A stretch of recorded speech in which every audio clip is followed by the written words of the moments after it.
It's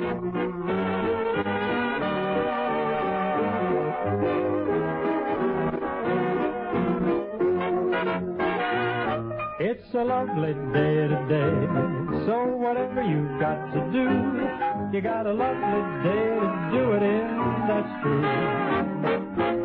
And I hope whatever you've got to do is something that can be done by two, or I'd really like to stay.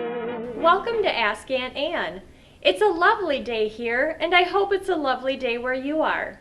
One of my favorite holidays is coming up, Valentine's Day. The perfect time to show those you care about the most how much they mean to you.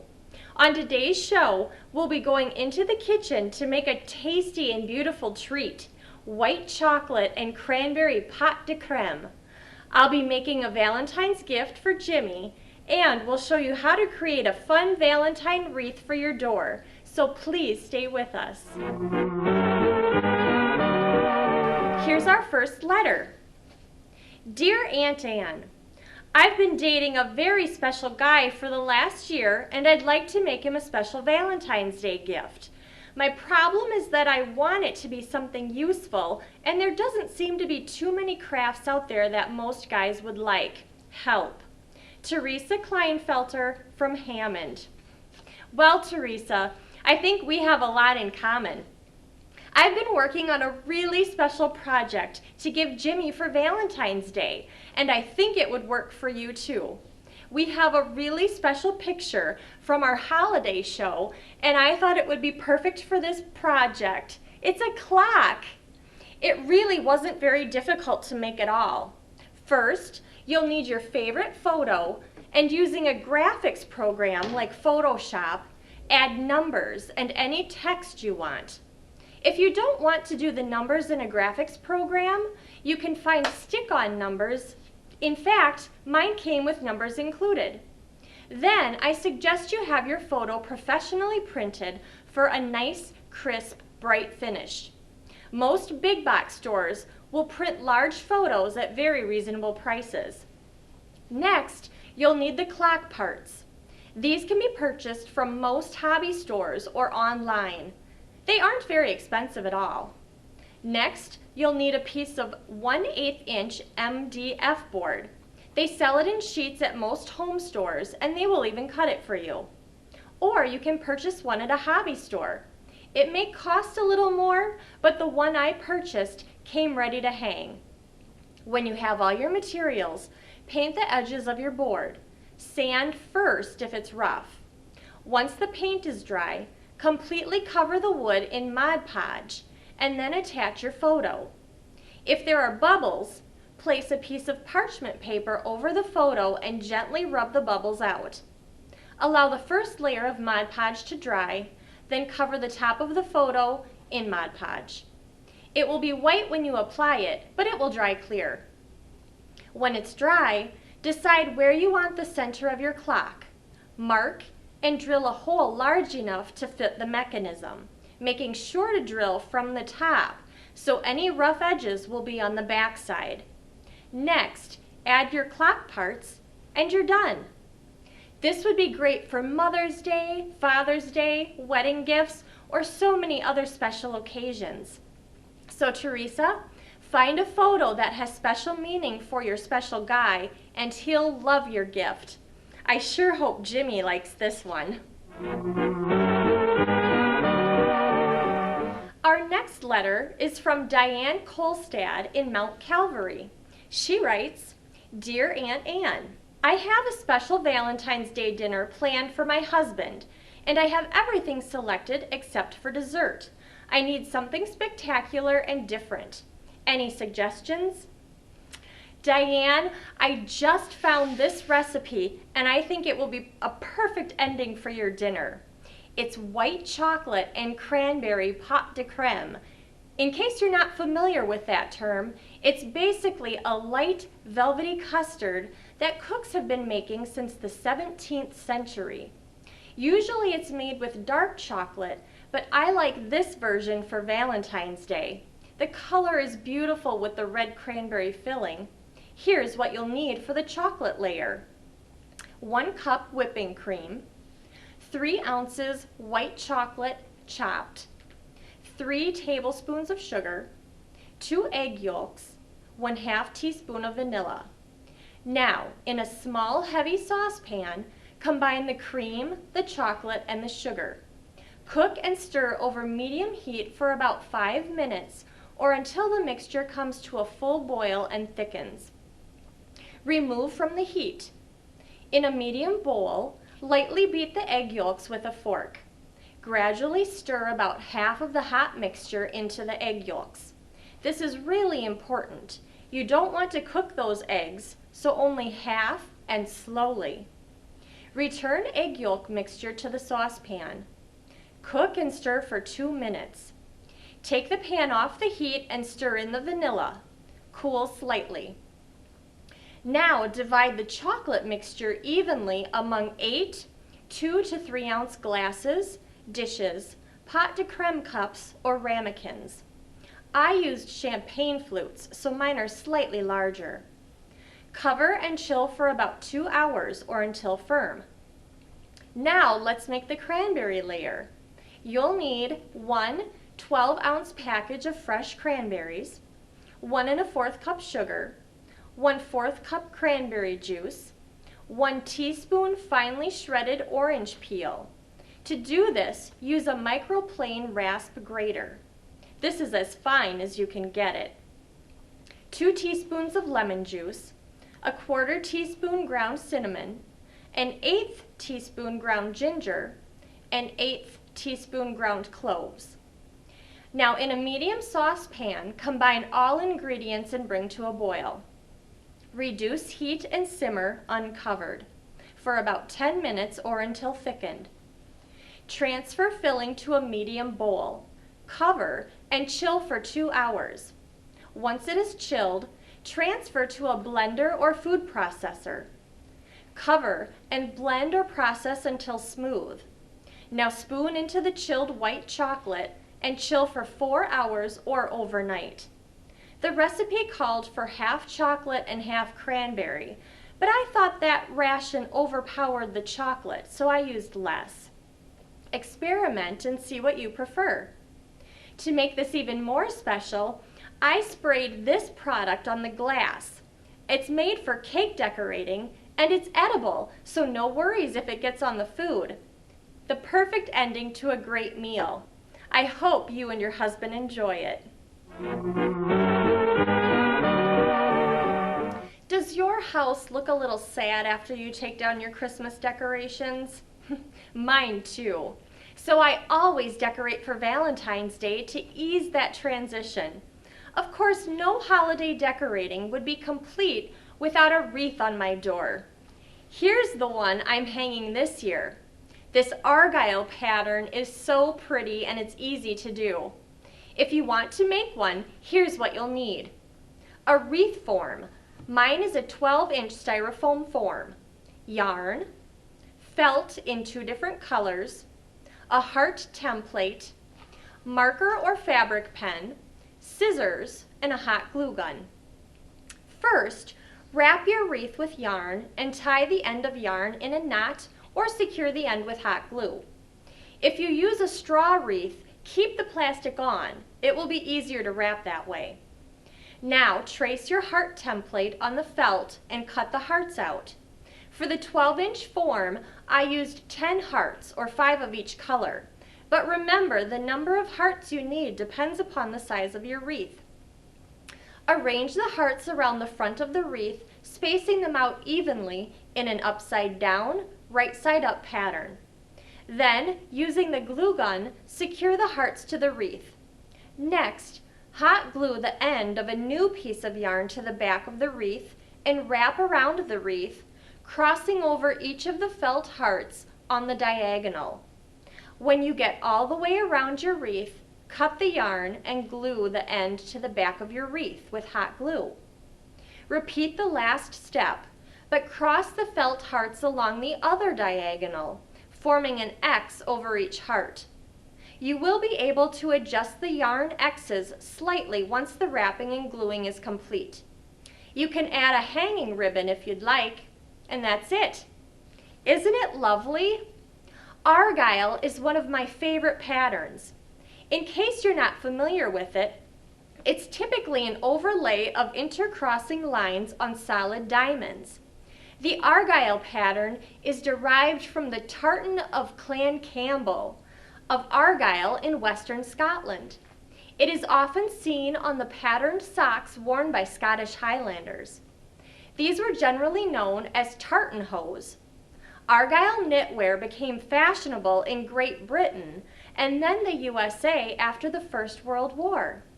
The design was popularized by the Duke of Windsor, who, like others of the time, used this pattern for golf clothing, both for sweaters and for the long socks needed for the +4 trousers of the day. And what are +4s, you may well ask? +4s are trousers that extend 4 inches below the knee, 4 inches longer than the traditional knickers that stopped at the knee. So there you go, a charming wreath and a history lesson all wrapped up in one. Let's get to the next letter.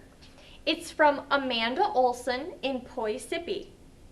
Dear Aunt Anne, winter is so hard on my skin, which is so dry and itchy. What can I do to prevent this? Well, Amanda, I totally understand. When winter rolls around with the colder temperatures, dry air, and wind, it really can affect your skin. Here are 5 skincare tips for winter. First, stay hydrated. So drink plenty of water during the day. Lack of hydration may cause dry and flaky skin during the winter months. I like to drink my first glass of water in the morning while I'm sitting at my vanity table putting on my makeup. There's something refreshing about drinking fresh water while getting ready for the day. I also drink water when I take breaks from working each day and when working out as well. I don't go to bed without a glass of water next to my bed at night for those moments when I wake up feeling thirsty. Number 2, exfoliate once a week. Exfoliating can help get rid of dead skin cells, revealing newer skin underneath. Use a gentle scrub during the winter months. I make my own sugar scrub using a 1/2 cup of brown sugar and a 1/4 cup of olive oil. I mix the brown sugar and olive oil together until it's blended well, and then use it in the bath or shower to exfoliate the natural way. Try to do this at least once a week. Number 3, moisturize daily. Moisturizing is my favorite tip for keeping my skin looking its very best during the winter months. Do this in the morning and at night, preferably when your skin is still damp from the shower or from washing your face. It helps to lock in the moisture. 4, take lukewarm showers or baths. During the winter, hot showers or baths may sound appealing, but in fact, hot water will actually dry out your skin. So as hard as it is, try to keep the temperature down. 5, use a humidifier. The air gets dry in the winter, and lack of moisture in the air may cause your skin to crack, leaving you feeling itchy. A humidifier, especially in the bedroom, can help to relieve the itch, and it can also help you avoid colds by keeping your nose from drying out. It's a good investment. I hope that helps, Amanda. And remember, spring is on the way. I hope you have a wonderful Valentine's Day. Jimmy is taking me out to dinner tonight, so I'd better go get ready. Thank you for spending some of your day with us. Please stop by for another visit soon. Hi everyone. I have a pretty special night planned for Anne, and I'd like you to share it with us. So I'm taking over the last part of the show. Shh, don't tell Anne. Oh, and I'll be reciting this week's poem.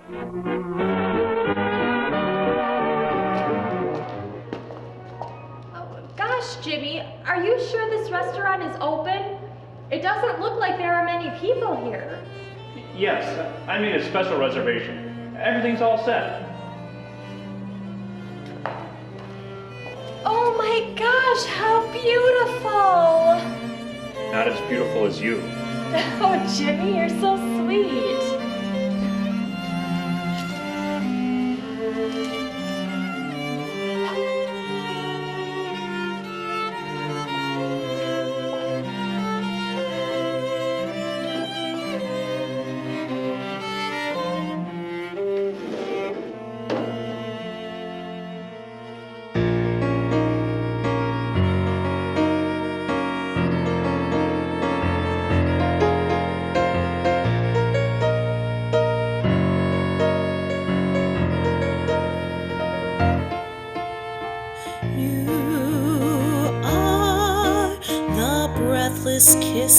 of springtime that makes the lonely winter seem long. You are the breathless hush of evening that trembles on the brink of a lovely song. You are the angel glow that lights a star. The dearest things I know are what you are. Someday my happy arms will hold you, and someday I'll know that moment divine when all the things you are mine.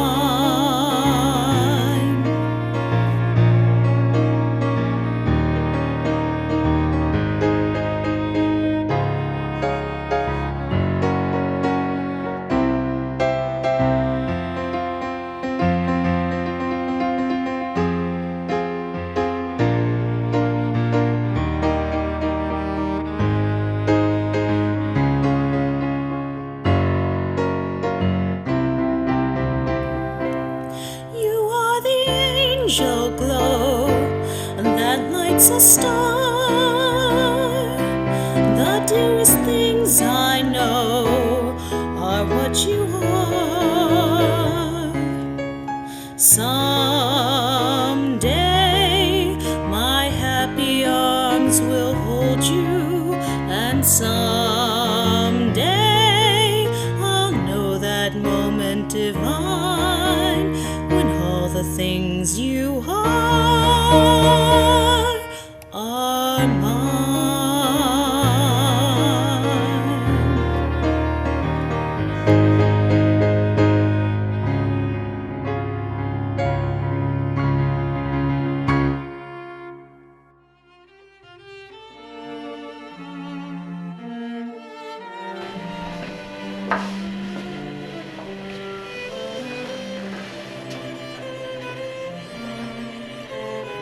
All that I am, all that I do, all that I have is wrapped up in you.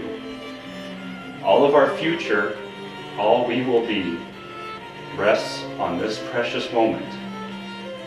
Will you marry me? Yes, I'll marry you, of course.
From this moment on, you for me, dear, only two for tea, dear.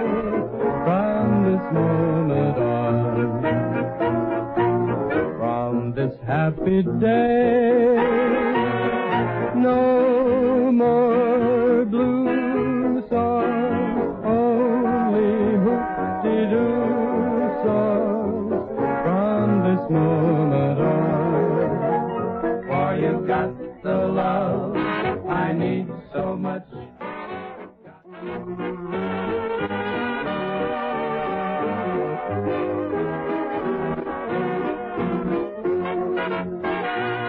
It's It's a lovely day today, so whatever you've got to do, you got a lovely day to do it in, that's true. And I hope whatever you've got to do is something that can be done by two, for I'd really like to stay. It's a lovely day today, and whatever you've got to do, I'd be so happy to be doing it with you. But if you've got something that must be done, and it can only be done by one, there is nothing more to say.